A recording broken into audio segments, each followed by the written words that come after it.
Okay, so now, so last video, nag-create tayo ng success message na kapag, halimbawa, nag-delete tayo, nagkakaroon ng success message, and then kapag nireload natin yung page, mawawala na siya.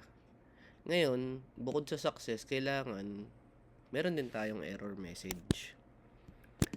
Ang problema kasi natin, kapag naglagay tayo ng error message dito, masyado nang magiging makalat itong content nung HTML natin, yung sa view natin, di ba? So, ang maganda is, why not gawin natin partial, di ba?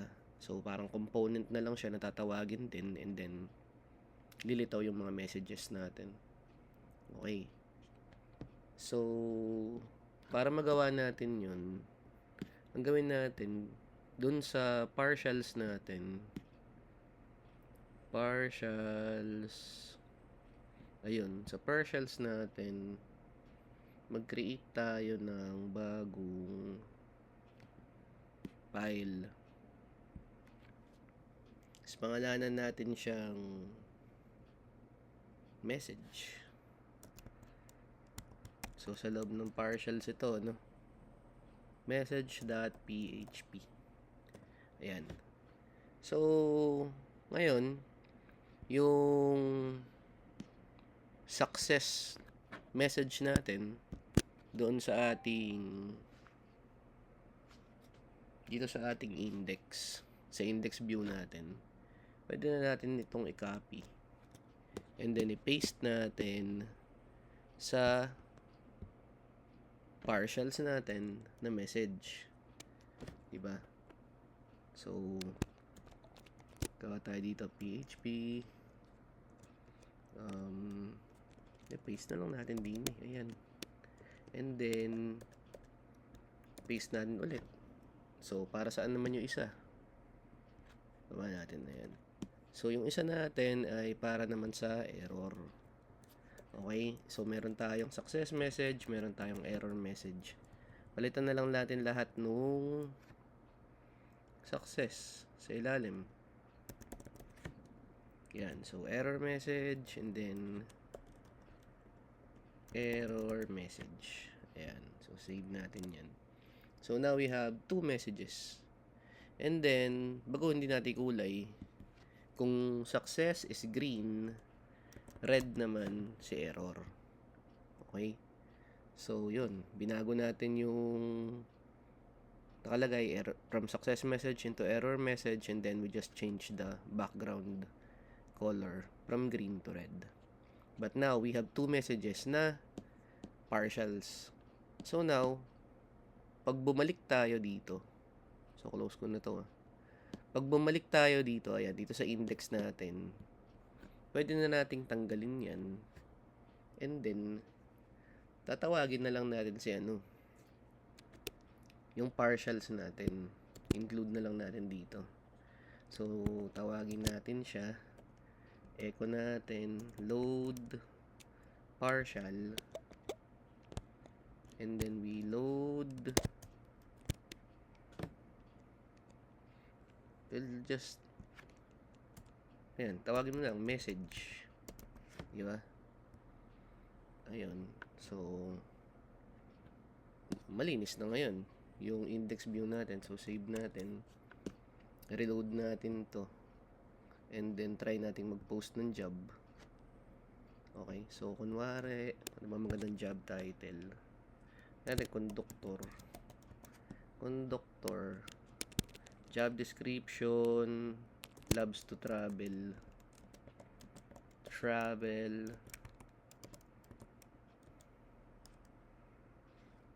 with a lot of cash on hand. Ayan. Annual salary. So, kunwari is 90,000. Requirements, hindi nahihilo sa biyahe. Ano ba? Benefits. Travel. So, tags is standing. Ano pa ba? bang ano yan? Aircon. Ayan. Okay, company name. Tingnan natin 5 star. Address. Lagyan natin Kabanat. Sumakab. City, New York. Ayun. And then NY. And then we have a phone number. And then email address. Okay, and then we save. Okay.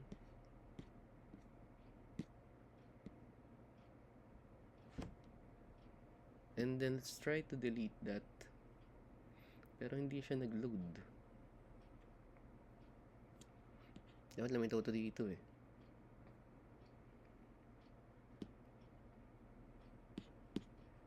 Reload ko to. Kasi ang na-reload ko kanina yung home eh. Try nating i-delete. Details. Ayan, conductor delete. So ayun, lumitaw na. Okay, pero try natin ulit na isa pa. Magdagdag tayo ng isa pa. Post a job. Job title. Ayan, driver. Drive. Tapos, yan. Requirements. Ayan, driven individual. Benefits. Travel. Tags. Ayan. Ayan, seating.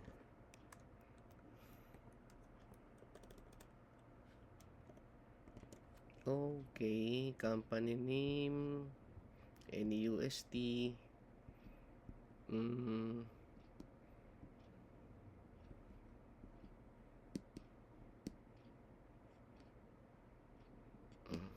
tingnan natin to. And then, save.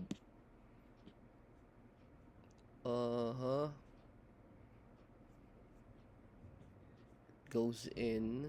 Hindi. Mag-try tayo ng may error message. Okay. So, delete natin to. Create tayo ng job. And then, save natin to. Ayun. Lumitaw naman siya. Okay. Ito nga pala error message natin kapag kulang yung content. Okay. So, meron na tayo yan. Partials na tayo dyan.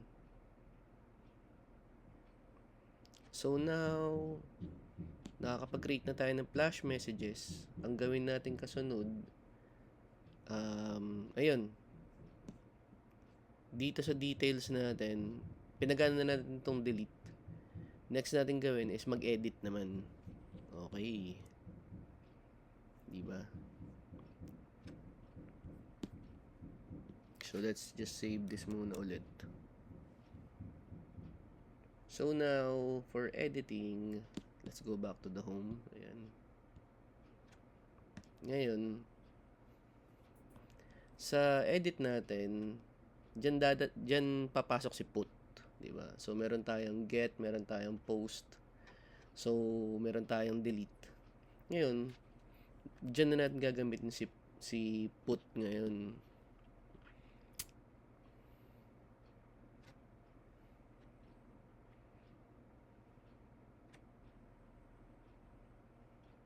So meron dalawang process kapag nag-e-edit tayo ng form. One is to fetch muna yung data nung i-edit natin. And then the other one is to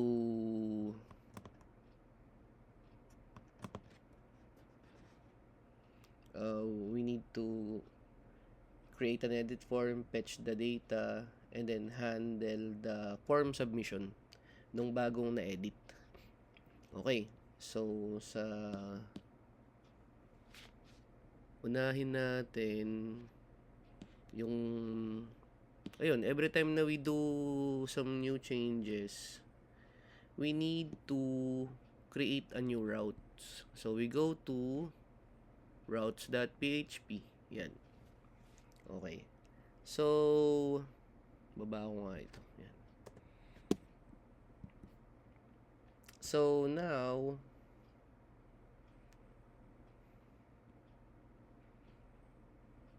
so let's separate we have get dito, then we have post dito, then we have delete here. So, dito muna tayo. Okay. Makinig mabuti Kailangan kapag nag-e-edit tayo, nasa ibabaw nitong router na kung saan merong listing ID. Para mauuna yung ability to edit instead na ito yung tatawagin. Di ba? I don't know if nagigets nyo, pero dapat nasa ibabaw talaga to nung yung pagtawag ng ID. So, router. And then, for this one, let's get ulit yan. And then, ang content niyan is, if we have create, so now we will have edit. Listing/edit. Okay. And then, we want here, okay, we have to include the ID. So why? Ba't kailangan may ID kasama kapag nag-edit tayo? Kasi para alam natin kung sino in-edit natin na kung anong data yung in-edit natin, kumbaga, di ba? So ganun. Okay, now ang method natin diyan is we'll create a listing controller at edit. Listing controller at edit. Yan. Okay. Semicolon. So that will be the form, and then when we want to submit it, that will be a put. So we go down below post, and then let's create a new router put. Yan. Okay, so we call on listings /ID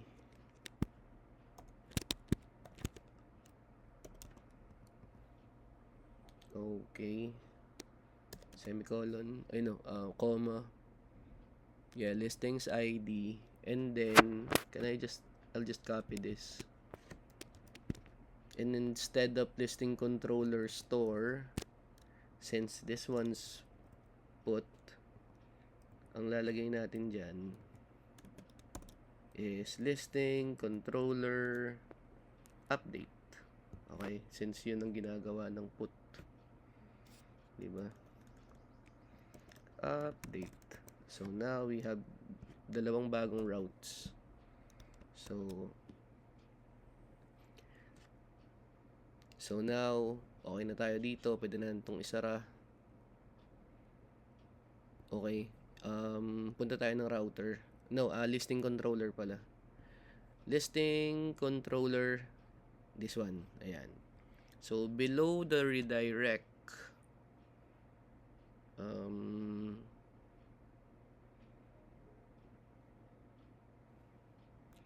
we need to fetch the listings. So when you're fetching something,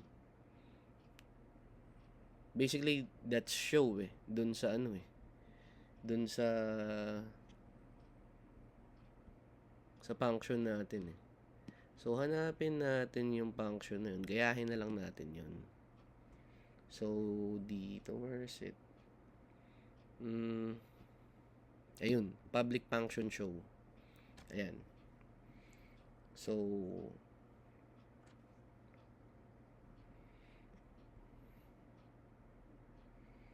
dito. Ayan. Public function show. Okay, hanggang dito. Tama ba? Okay, copy. We copy that, and then we go down below and make sure na nasa loob pa rin kayo ng class. So paste that. Okay. And then we need to change, what do we need to change? Dito, syempre, yung show natin. Yun. We need to change public function show to edit. Dito kasi kinopy natin to sa doon sa taas Okay. Same parameters na hinahanap. Same ng parameter fetching the single listing, check if nag-exist, sabihin hindi. And then sa load view, dun sa dahil kinopy natin to, is then sa listing edit naman to. And then let's save. So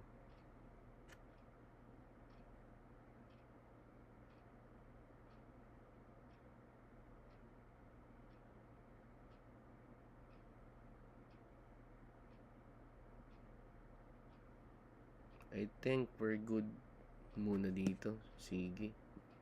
Save. So, punta tayo rito sa sa details. Try natin if okay, so wala pa. So, ngayon, what we need to do is kailangan baguhin natin yung nito. Yung link niya doon sa show.view.php. Since yung details kasi na yan, yun yung show So, ang gawin natin, punta tayo sa show.view.php inside the listings controller. Doon sa controller folder. Tapos inside the listings, you have the show.view. And then we change the edit. Where's the edit? This one's delete. Okay.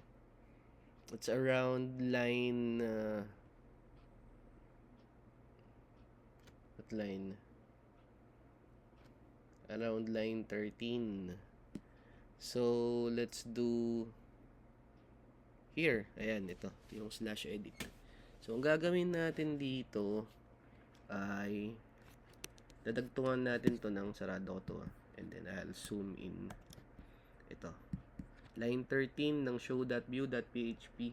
Ang gagawin natin ay /listings. So /edit and then before, ayan, sisingit natin dito yung ID. Okay. Lagyan natin dito / and then yung echo ng PHP and then listing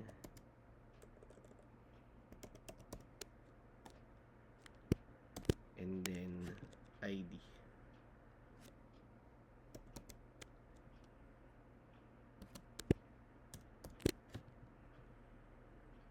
Okay.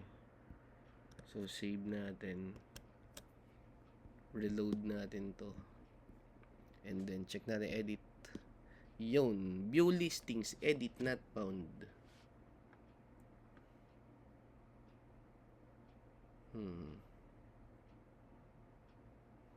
Okay, kasi wala pa nga pala tayong view niyan.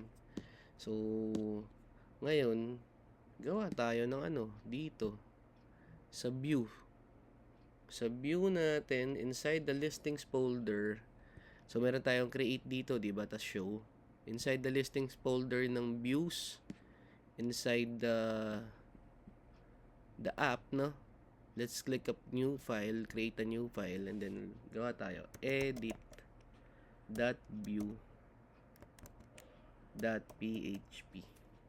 Okay.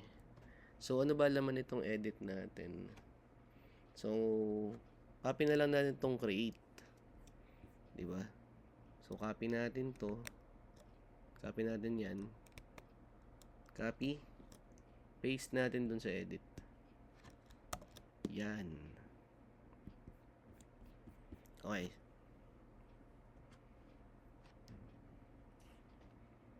Okay.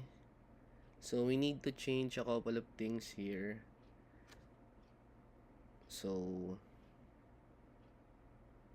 Ano ba mga kailangan baguhin natin dito?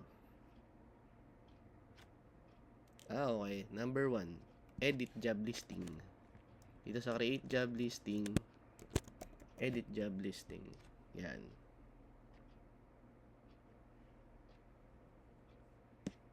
Tanggalin ko na nga ito. Okay. Tanggalin na rin natin ito. Ano pa?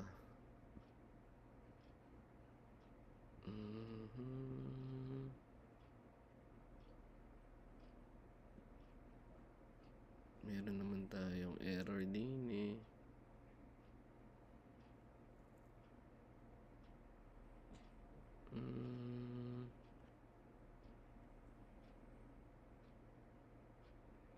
Okay. Ngayon, dito sa edit view natin, okay. So dito sa edit.view.php natin, kung mapapansin natin, associative array yung tinatawag nung sa PHP natin.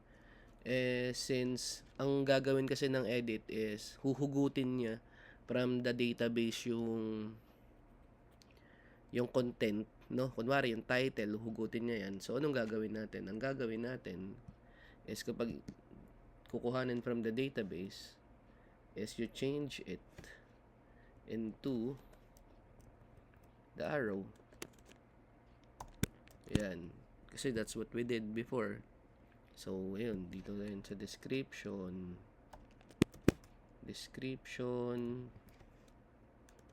What else? Salary,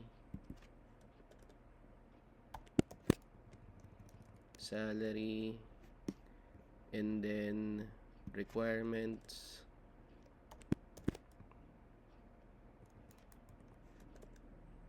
benefits,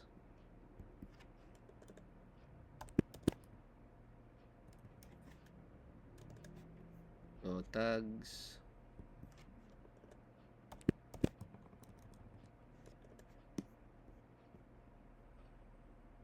company,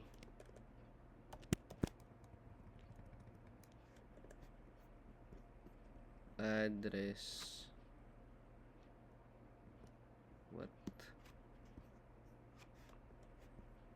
company address,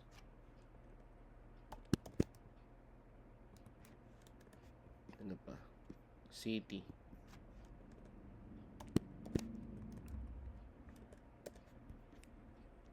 state,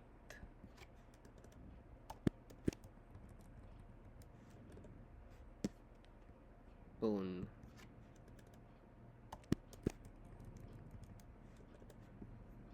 email,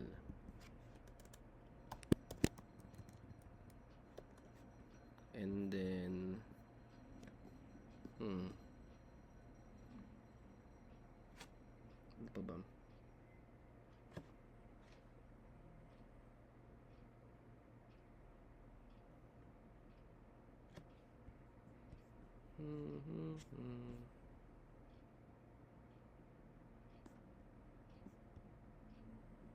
Double check na natin. I'll go to the top, edit job listing, you have your error, listing title, description, salary, requirements, benefits. Okay tayo sa tags.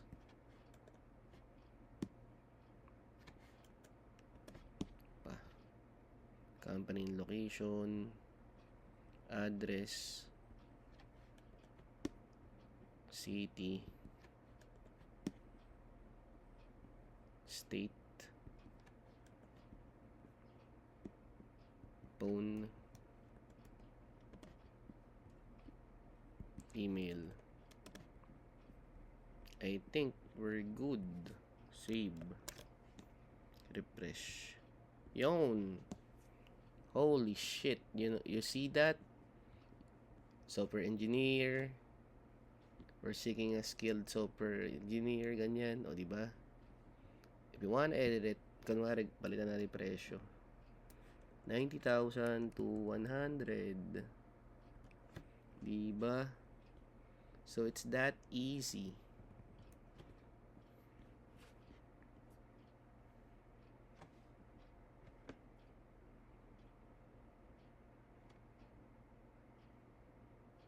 Do we need a cancel button? Okay. So dito sa cancel button natin, kung nakita mo sa home siya pupunti. Ang gawin natin, listings and then slash, tapos babalik siya dapat dun sa, gawin natin itong ano, listings ID.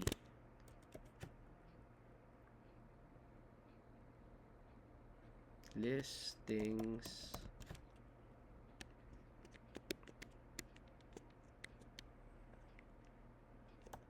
arrow ID, and then yan, save. So let's try to save this. Save natin. Ayun. So ayun, tingnan nga rin. Software engineer 90,000. Reload ko nga. Isa pa. Details. Edit. Okay. Hindi ko yata na-save. Kunwari gawin nating 100. Save. Okay. Hindi pa siya nasa-save. Okay. Okay. Alam ko na. Kasi kailangan pa nating i-submit yung form natin. So, nag-update tayo dun sa put. So, kailangan mag-create tayo ng another ano. So, angat tayo rin. Okay, I think we need to change this. Ayan, sa listings. Okay? Kasi ang ginagawa, babalik lang dun sa ano. So, ang gawin natin dun sa action, we need to change this. Listings. We need to add yung listings ID. Equals listing ID. Kasi hindi pa niya na ipapasa sa database, kaya ganun eh. Kaya hindi siya nag-update. Nag-update lang siya dito sa ano, kumbaga. Okay. Very good here. So, dito, sa ibabaw nito. Dito na lang pala sa ilalim. So, katulad ng ginawa natin kanina sa delete. Maglagay tayo ng hidden input here. Input type is hidden.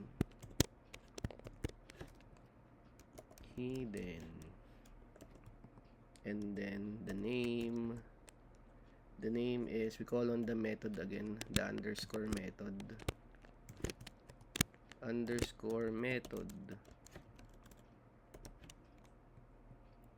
And then value,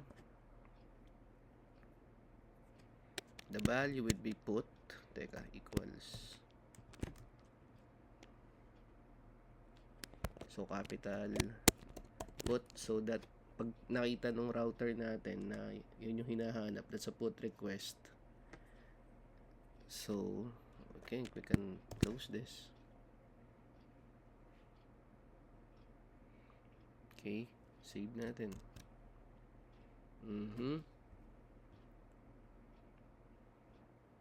So now we go back, controller, listing controller. So here we'll create our update below here. So make sure na nasa loob kayo nitong class, diba?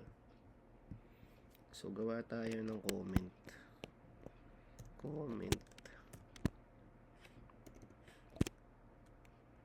So lagay nandito update listing, kasi ano pa lang yung kinuha natin dito eh. We have the edit, and then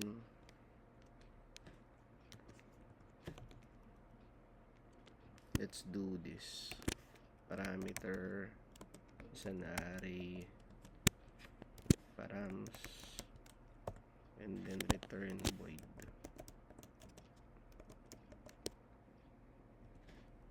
What? Yan. And then below that, let's call in a public function update where the parameters ay params. And then let's try to inspect and die to check out if what params.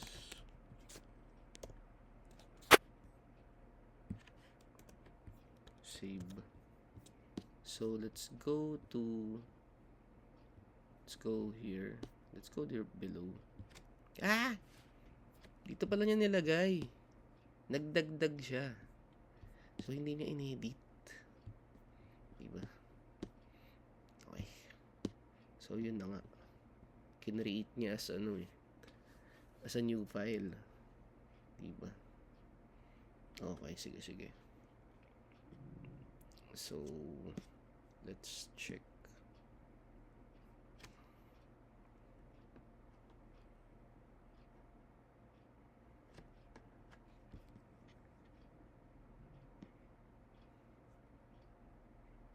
So what I want to do is let's reload the edit page and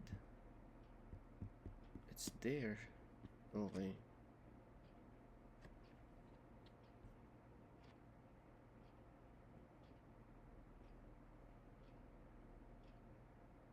Let's try to click save.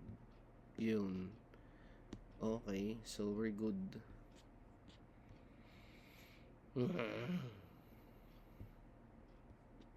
Sige, goods muna tayo dyan. Tanggalin na natin ito.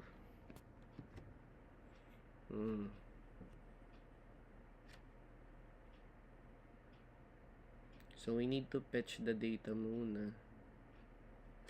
Ang gawin natin, punta na lang tayo ulit dito. From here, ID. Ito. Yung laman nung function edit natin. Yung method na edit. Kunin natin to. And then from there to here. Yan, copy natin yan. And then ayan dito.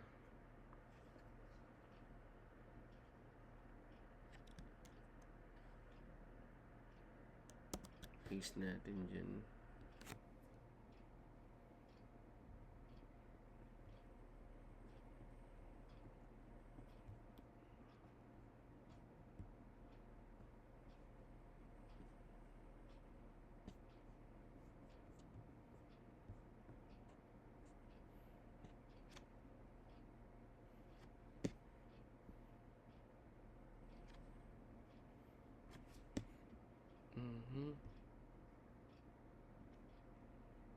Okay.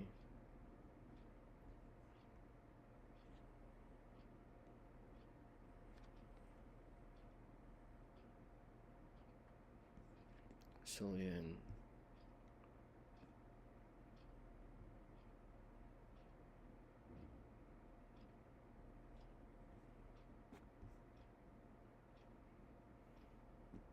Now, we need to insert this to the database. So, kunin natin dito si allowed. Para yung mga i-input niya sa database is allowed. So, below the function store, yan. So, we need to copy this mula sa allowed fields hanggang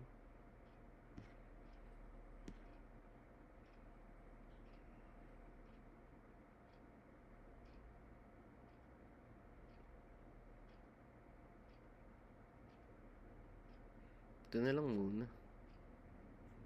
Allowed fields. Yung laman ng array. Copy. And then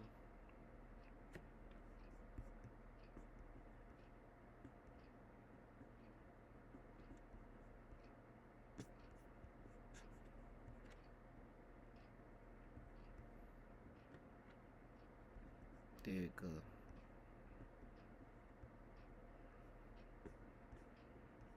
Update here, ayan. So, below here, this one. Yan. Natin paste. Okay. Ngayon, kailangan magkaroon na tayo ng updated values para ito yung magiging laman nung na updated values. Tas empty array ulit yan. And then just like what we did nung sa ibang video, for each we loop it around the updated values.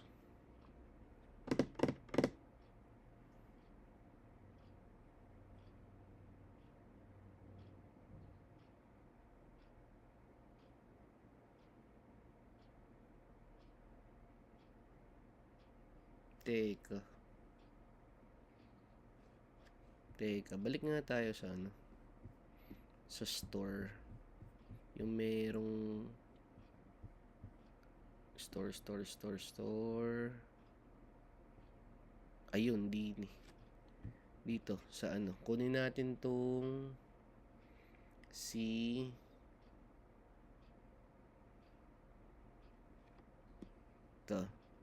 new listing data. Copy natin to. Tapos, punta ulit tayo ng baba. And then, sa ilalim ito, tanggalin muna natin itong for each na to. Tanggalin ko muna yan. Okay. Ang gawin natin, paste natin to. Tapos, ang mangyayari, edit lang natin to. Updated values. Diba? Updated values. Okay. And then, try nga natin. Let's do one inspect and die. Inspect and die. And then, updated values. Save. Continue. Yun. Oh, ha?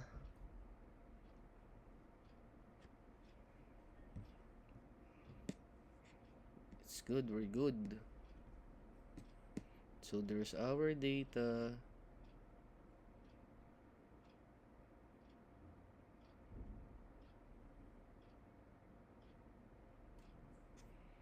Okay, we're good with this one.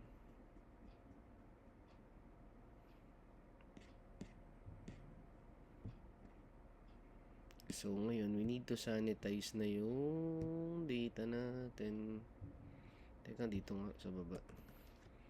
So, tawagin ulit natin yung updated values. And then, let's do an array map. And then, let's do a sanitation of this. Sanitize. I don't know. I think si Tonto nagturo sa inyo nung sa mga ganito.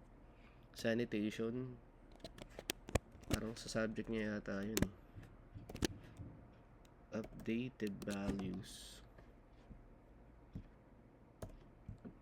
And then I think yung session and destroy sa kanya din. And then we call on our required fields.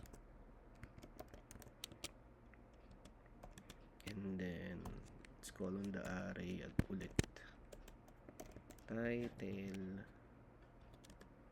description, yung mga laman yan, yung mga laman ng natin na yan. Description,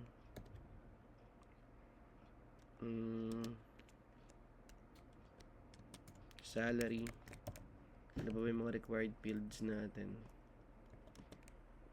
Para, kunwari, halimbawa nag-edit siya, tapos binlangan ko niya yung mga required fields, diba? Dito, ano pa din? Email, sasabihin pa din yung mga required city. And then state. I think that's it. And then another is our errors array. Errors. equals, let's blank that, and then loop through it just like what we did dun sa iba required fields as field, and then we need to try to see if the required fields are empty. So let's do an if empty, and then let's pass in the updated values in case na nung nag-update pinagbubura yung content, and then we call on the field,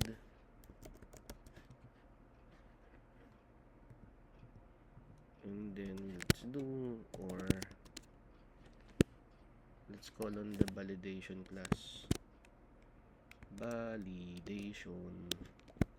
and then let's do the string, and then updated values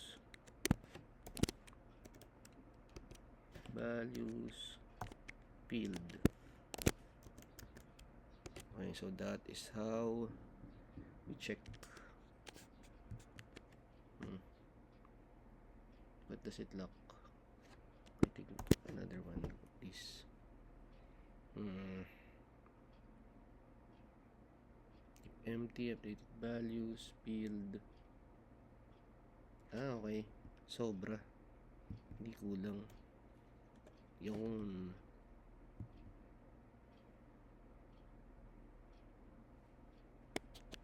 and then ito yan. So let's add an errors array here. Errors field assets key equals, capitalize the first letter, and then whatever the field, and then concatenate that with error message that, no, let's just say is required na lang, is required yung semicolon. I think it's good. Let's do this. Check na natin. Errors. Save. Continue. So kasi array 0 kasi wala naman tayo error eh. But it means it's working. Save that. No.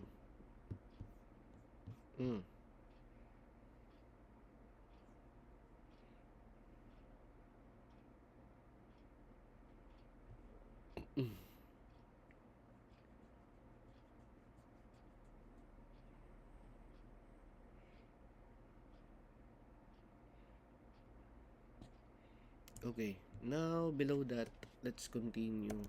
If not empty,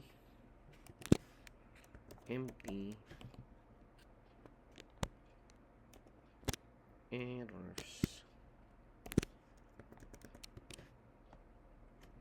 Okay.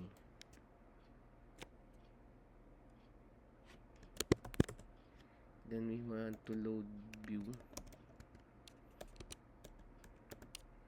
Load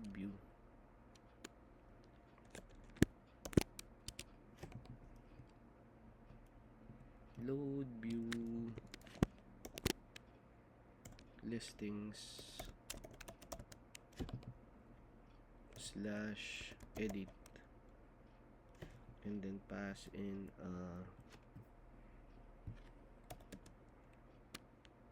teka, let's do this ganyan, no, yan.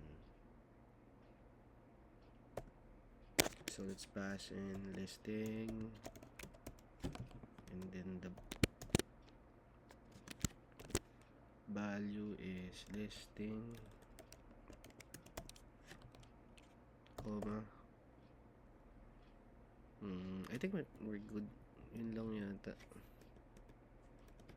So So, let's do this. Yan.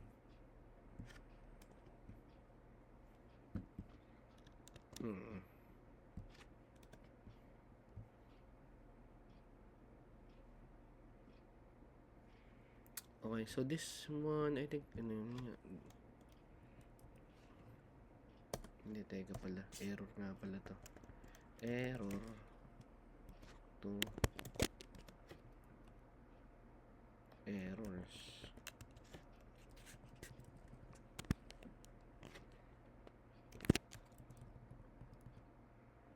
Errors to error. Yeah. Then we want to exit here muna. Exit. And then we do an else. In which ang gagawin niya,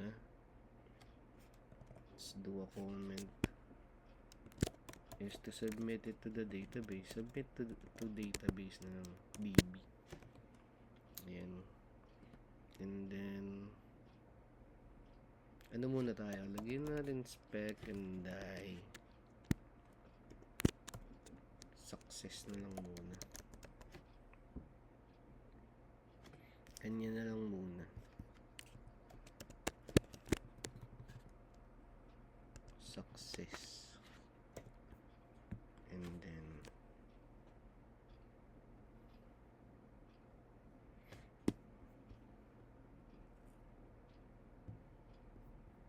continue.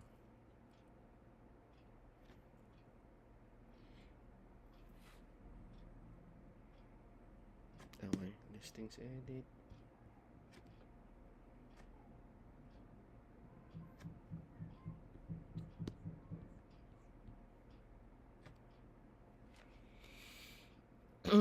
So ayun naman pala, success nakalagay.